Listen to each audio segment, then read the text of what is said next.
زرد روشنیوں میں اس کے فراک کے سنہری سکے چمکنے لگے تھے۔ اس نے دائیں بازو میں سنہری کڑا پہن رکھا تھا اور اب وہ کہنی میز پر رکھ کر بائیں ہاتھ کی انگلیوں سے کڑے کو گھما رہی تھی۔ سنہری کلچ اور موبائل اس نے میز پر رکھ دیا تھا۔ آرڈر میں کروں یا تم؟ دعوت تمہاری طرف سے ہے سو تم کرو۔ اس نے ذرا سے شانے اچکائے۔ جیہان نے مسکرا کر سر کو خم دیا اور مینیو کارڈ اٹھا کر انم آنکھ سے پڑھنے لگا۔ اپنی عادت کے مطابق وہ پڑھتے ہوئے نچلے لب کو دانت سے دبائے ہوئے تھا۔ حیا نے قدرے بے چینی سے پہلو بدلا۔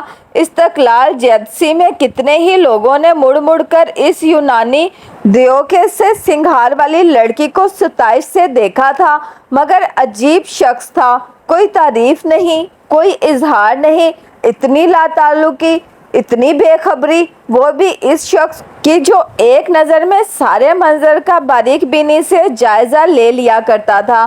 اسے اپنی ساری تیاری رائے گاہ جاتی محسوس ہوئی تھی۔ آرڈر کر چکنے کے بعد وہ میز پہ کوہنیاں رکھے دونوں ہاتھ آپس میں پھنسائے حیا کی طرف متوجہ ہوا اور ذرا سا مسکرایا۔ تم نے مجھ سے اس روز پوچھا ہی نہیں کہ میں تمہارے ڈرام بلاک کیوں آیا تھا؟ وہ مسکراتے ہوئے کتنا اچھا لگتا تھا۔ اس کے ہلکے سے بھورے شیڈ لیے سیاہ بال نوعمر لڑکیوں کی طرح ماتھے پہ سیدھے کٹے ہوئے تھے اور عموماً وہ ہلکے ہلکے گیلے ہوتے تھے۔ پرکشش آنکھوں میں ایک نرم دھیما سا تاثر لیے وہ اب اتنا کم گو اور محتاط نہیں لگتا تھا جتنے پہلے دن لگا تھا۔ ظاہر ہے کسی کام سے ہی آئے ہوگے، مجھ سے ملنے یا بالخصوص آؤ یہ تو ذرا مشکل ہی ہے۔ تم سے ملنے بالخصوص ہی آیا تھا اور اس کے لیے ممی کو پاکستان فون کر کے فاطمہ آنٹی سے تمہارے ڈرام کا نمبر پوچھنا پڑا تھا، ورنہ تم نے تو ہمیں ایڈریس تک نہیں دے رکھا تھا۔ اور یہ بات تو اماں نے اسے کل ہی فون پر بتا دی تھی، مگر لمحے بھر کو اس نے سوچا کہ ڈھونڈنے والے تو بنا پتے کے بھی ڈھونڈ لیتے ہیں، جیسے وہ سفید گلاب ہر جگہ اسے تلاش کر لیتے تھے۔ تو پھر آپ کیوں آئے تھے مجھ سے ملنے؟ بس یوں ہی، مجھے لگا تھا کہ تم اس روز استقلال اسٹریٹ میں مجھ سے خفا ہو گئی تھی۔ اچھا تو آپ نے مجھے اس دن پہچان لیا تھا۔ ہو سکتا ہے وہ میری شکل کی کوئی لڑکی ہو۔ وہ بہت جلدی بھلا دینے والوں میں سے نہیں تھی، سو بڑی حیرت سے کڑے کو انگلیوں میں گھماتی بولی تھی، ایک بات ابھی کلیئر کر لیتے ہیں حیا۔ وہ قدرے آگے کو ہوتے ہوئے سنجیدگی سے بولا، میں بہت ایکسپریسو نہیں ہوں، میں لمبی لمبی باتیں نہیں کر سکتا، میں پریکٹیکل سا آدمی ہوں، ایسا آدمی جس کو فکر معاش ہمیشہ گھیرے رکھتی ہے۔ میرے پاس بڑی یونیورسٹی کی ڈگری نہیں ہے، میں ایک ریسٹورنٹ چلاتا ہوں جس کی ملکیت میری اپنی نہیں ہے، میں کئی سالوں سے اس ریسٹورنٹ کی قسطیں ادا کر رہا ہوں جو کہ پوری ہی نہیں ہو رہی، یہ چیز مجھے بہت پریشان رکھتی ہے۔ وہ کرد لڑکی جو اس دن میرے ساتھ تھی وہ میرے ریسٹورنٹ کی عمارت کی اونر ہے اور ہمارے درمیان اس وقت یہی مسئلہ زیر بحث تھا جب تم وہاں آئی حیا۔ اس دن میں اتنا پریشان تھا کہ تم سوچ بھی نہیں سکتی۔ وہ میری پراپرٹی ضبط کرنے کی بات کر رہی تھی اور اگر میں اس کی رقم ادا نہیں کر پایا تو وہ ایسا کر بھی گزرے گی۔ اسی پریشانی میں تمہارے ساتھ مس بیہیو کر گیا، I am sorry for that, مگر اپنی تمام پریشانیوں میں بھی مجھے اپنے سے جڑے رشتوں کا احساس ہے اور میں ان کی پرواہ کرتا ہوں۔ حیا نے سمجھ کر اثبات میں سر ہلا دیا، اب بھی خفا ہو اس بات پہ؟ وہ قدرے توقف سے بولا، نہیں، میں نے تمہیں تب ہی معاف کر دیا تھا جب تم نے کچن کے سارے برتن دھوئے تھے اور چولہا فکس کر کے دیا تھا۔ وہ بے اختیار ہنس پڑا، مگر وہ جنجر بریڈ ہاؤس مجھ پر ادھار ہے۔ اس سے پہلے کہ وہ کچھ کہتی ویٹر اس کی طرف آیا تھا۔ میڈم سلیمان۔ حیا نے چہرہ اٹھا کر دیکھا اور لمحے بھر کو پتھر کی ہو گئی۔ ویٹر ایک سفید گلابوں کا بوکے میز پر رکھ رہا تھا، یہ آپ کے لیے۔ ساتھ ہی اس نے 2 دوریا طے کیا ہوا کاغذ حیا کی طرف بڑھایا، لیجیے مادام۔ حیا جو ساکت نگاہوں سے گلدستے کو دیکھ رہی تھی چونکی اور مضطرب سے انداز میں وہ کاغذ تھاما۔ اس کے قدموں سے جان نکل چکی تھی۔ مؤدب سا ویٹر واپس پلٹ گیا۔ اس نے کپکپاتی انگلیوں سے کاغذ کی تہہ کھولی۔ بے سطر کاغذ کے عین وسط میں انگریزی میں 3 سطور لکھی تھیں: میری کار میں سفر کر کے آنے کا شکریہ، لیکن اصولاً مجھ سے لفٹ لینے کے بعد آپ کو ڈنر بھی میرے ساتھ کرنا چاہیے تھا، نہ کہ اپنے کزن کے ساتھ۔ From your valentine. Jehan glass ہونٹوں کے ساتھ لگائے گھونٹ گھونٹ پانی پیتا پلکیں سکیڑے اس کے چہرے کے بدلتے رنگوں کو دیکھ رہا تھا۔ کون بھیجتا ہے تمہیں یہ سفید پھول؟ وہ خاصے سرد لہجے میں بولا تو حیا نے چونک کر سر اٹھایا۔ چند لمحے بیشتر کی گرم جوشی جیہان کی آنکھوں میں مفقود تھی۔ اس کے چہرے پر زمانوں کے اجنبیت اور رکھائی چھائی تھی۔ پتہ نہیں، اور اسے کیسے علم ہوا کہ ہم ریسٹورنٹ میں ہیں؟ اس کا لہجہ چبھتا ہوا تھا۔ وہ خالی خالی نگاہوں سے اسے دیکھے گئی، کوئی جواب بن ہی نہیں پا رہا تھا۔ دکھاؤ۔ اس نے ہاتھ بڑھایا اور اب حیا کے پاس کوئی راستہ نہیں تھا۔ اس نے کمزور ہاتھوں سے وہ کاغذ جیہان کے ہاتھ پہ رکھا۔ جیسے جیسے وہ تحریر پڑھتا گیا اس کی پیشانی پہ شکنیں ابھرتی گئی، رگیں تن گئی اور لب بھنچ گئے۔ تم کس کی گاڑی میں ٹاکسم سے آئی ہو؟ اس نے نگاہ اٹھا کر حیا کو دیکھا اور وہ ایک نگاہ میں سمجھ گئی تھی کہ وہ ایک مشرقی مرد تھا، تایا فرقان ابا اور روہیل کی طرح کا مشرقی مرد۔ میں سمجھی وہ تمہاری کار اور ڈرائیور ہے۔ میں سمجھی تم نے ڈرائیور بھیجا ہے۔ میرا ڈرائیور؟ کب دیکھا تم نے میرے پاس ڈرائیور؟ اس نے تنفر سے کاغذ کو مٹھی میں مڑوڑ دیا۔ میں سمجھی، اور اس نے کہا تمہارا نام لیا تو اس نے یہ کہا کہ اس کو میں نے اسے بھیجا ہے؟ اس نے دو ٹوک انداز میں پوچھا۔ ہاں، نہیں۔ یعنی کہ نہیں؟ اس نے نہیں بتایا کہ اسے کس نے بھیجا ہے اور تم اس کے ساتھ بیٹھ گئی؟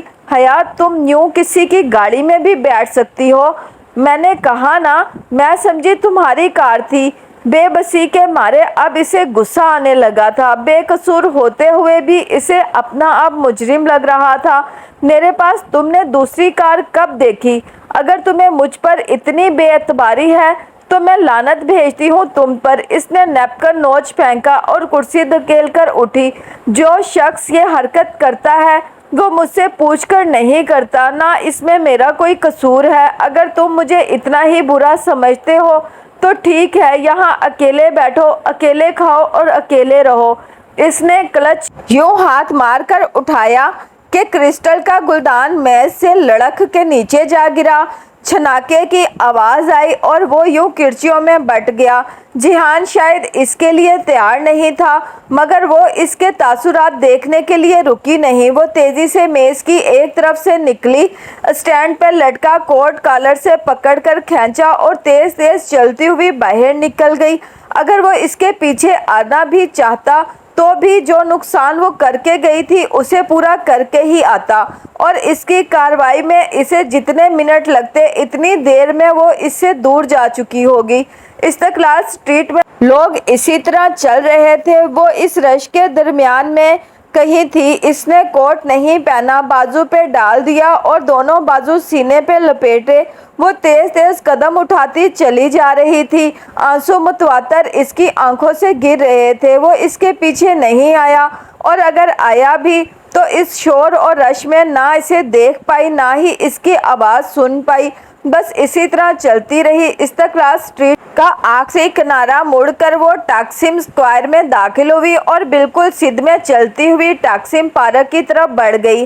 تاریخ پارک کے ایک گوشے میں وہ سنگی بینچ ویران پڑا تھا۔ وہ گرنے کے سے انداز میں اس پہ بیٹھی اور چہرہ دونوں ہاتھوں میں چھپا کر پھوٹ پھوٹ کر رو دی۔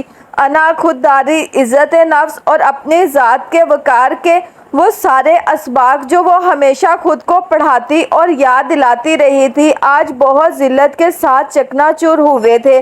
وہ شخص کب اس کو یوں ذلیل نہیں کرتا تھا، یوں بے مول بے وقت نہیں کرتا تھا۔ اسے ایک موقع بھی یاد نہ آیا۔ ہمیشہ ہر دفعہ وہ یہی کرتا تھا، یا پھر ایسا ہو جاتا تھا۔ آخر کب تک یوں چلے گا؟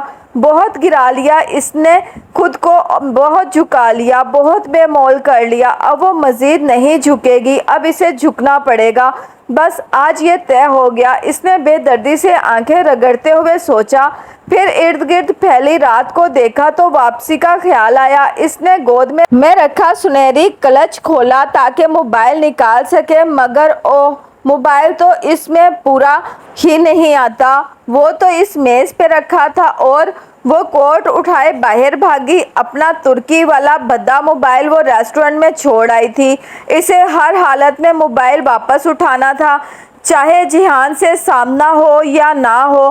چند منٹ بعد وہ کانپتی ہوئی واپس استقلال اسٹریٹ میں اس ریسٹورنٹ کا دروازہ دھکیل کر اندر داخل ہوئی تو کونے والی میز خالی تھی۔ وہ دوڑ کر اس میز تک گئی اور ادھر ادھر چیزیں اٹھا کر موبائل تلاشا، مگر وہ کہیں نہیں تھا۔ کرسٹل کے ٹوٹے گلدان کی کرچیاں بھی اب فرش سے اٹھا لی گئی تھی۔ Problem madam? وہ آواز پر پلٹی تو وہی باوردی ویٹر، جس کی ناک پہ موٹا سا تیل تھا، متفکر سا کھڑا تھا۔ وہ بوکے اسی نے لا کر دیا تھا، میرا موبائل تھا اس میز پہ، وہ پریشانی سے گھنگھیالی لٹیں کالوں کے پیچھے اڑیستے ہوئے بولی، اور میز پہ چیزیں پھر سے ادھر ادھر کرنے لگی۔ جی ہاں، پڑا تھا، مگر جب آپ گلدان گرا کر گئیں تو آپ کے ساتھ جو صاحب تھے انہوں نے وہ موبائل رکھ لیا اور مجھے کہا تھا کہ اگر آپ آئیں تو میں بتا دوں کہ فون انہی کے پاس ہے۔ ویٹر نے ٹوٹی پھوٹی انگریزی میں بتایا۔ او اچھا، اس کے تنے ہوئے اعصاب ڈھیلے پڑ گئے۔ ملنے کا ایک اور بہانہ، وہ چلا گیا۔ جی، وہ بل پے کر کے فوراً آپ کے پیچھے باہر دوڑے تھے، آپ کو نہیں ملے؟ نہیں، شکریہ۔ وہ پھولوں کے متعلق کچھ پوچھنے کا ارادہ ترک کر کے باہر نکل آئی۔ استقلال اسٹریٹ پہ قدم رکھتے ہوئے اس نے کوٹ پہن لیا۔ اب اسے کافی دیر تک ٹیکسیم اسکوائر پہ گورل کے انتظار میں بیٹھنا تھا۔ ڈی جے خاموشی سے موبائل کے بٹن دباتی نمبر ملا رہی تھی۔ بٹنوں کی ٹوں ٹوں نے روم کی خاموشی میں ذرا سا ارتعاش پیدا کیا تھا۔ کال کا سبز بٹن دبانے سے پہلے اس نے نظر اٹھا کر اپنے مقابل بیٹھی حیا کو دیکھا، جو پوری سنجیدگی سے اس کی طرف متوجہ تھی۔ مگر حیا، میں اسے کہوں گی کیا؟ یہی کہ حیا کو اپنا موبائل چاہیے اور وہ اسے واپس کر دے، مگر وہ واپس کیسے کرے گا، یہ اس کا مسئلہ ہے۔ تم کال ملاؤ، وہ جھنجھلا کر بولی۔ ڈی جے نے سر ہلا کر سبز بٹن دبا دیا، اسپیکر آن کر دیا اور فون اپنے لبوں کے قریب لے آئی۔ دوسری جانب طویل گھنٹیاں جا رہی تھی، وہ دونوں دم سادے گھنٹیاں سنتی گئیں۔ پتہ نہیں تمہارا موبائل کدھر پڑا ہو، اسی کے موبائل پر کر لیتے ہیں، شاید اس پہ وہ اٹھائے ہی۔ تبھی کال اٹھا لی گئی۔ ہیلو، وہ جیہان ہی تھا، ازلی مصروف انداز۔ السلام علیکم، میں ڈی جے ختیجہ بول رہی ہوں۔ دس از جیہان۔ ختیجہ، ایسا ہے کہ یہ فون میرے پاس ہے۔ حیا ریسٹورنٹ میں ہی بھول گئی تھی، وہ مصروف سا لگ رہا تھا۔ پیچھے بہت سے لوگوں کے بولنے کی آوازیں آ رہی تھی، شاید وہ ریسٹورنٹ میں تھا۔ مجھے پتا ہے، اسی لیے تو کال کی ہے۔ اوکے، وہ گہری سانس لے کر بولا۔ حیا کدھر ہے؟ وہ مصروف تھی تو میں نے سوچا میں آپ سے بات کر لوں۔ بات کرتے ہوئے ڈی جے نے ایک نظر حیا پہ ڈالی، جو دم سادے کرسی کے کنارے پہ آگے ہو کر بیٹھی اسے دیکھ رہی تھی۔ جی کہیے۔ بات یہ تھی کہ میں اور حیا کل پرنسز آئلینڈ، شہزادوں کے جزیرے جانے کا سوچ رہے تھے۔ انفیکٹ ہم پرنسز آئلینڈ کے سب سے بڑے جزیرے بیبوک جائیں گے۔ حیا نے ناسمجھی سے ہلچ کر اسے دیکھا، پھر نفی میں سر ہلا کر روکا، مگر وہ مزے سے کہے جا رہی تھی۔ اوکے، تو آپ کو فون چاہیے؟ نہیں، فون آپ اپنے پاس رکھیں، عیش کریں، ہمیں بس کمپنی چاہیے۔ ڈی جے ذلیل۔ وہ بنا آواز کے لب ہلا کر چلائی اور ڈی جے کی کوہنی مڑوڑی، مگر ڈی جے ہاتھ چھڑا کر اٹھی اور دروازے کے قریب جا کر کھڑی ہوئی۔ کل تو میں ذرا مصروف ہوں، آپ کے ساتھ نہیں چل سکوں گا، تو پرسوں صبح چلتے ہیں۔ نہیں، وہ ہاتھ سے اشارے کرتی اسے باز رکھنے کی کوشش کر رہی تھی۔ پرسوں تو مجھے شہر سے باہر جانا ہے، وہ کہہ رہا تھا، پھر جمعے کو میری ایک اہم میٹنگ ہے اور بیوک ادا میں تو پورا دن لگ جاتا ہے۔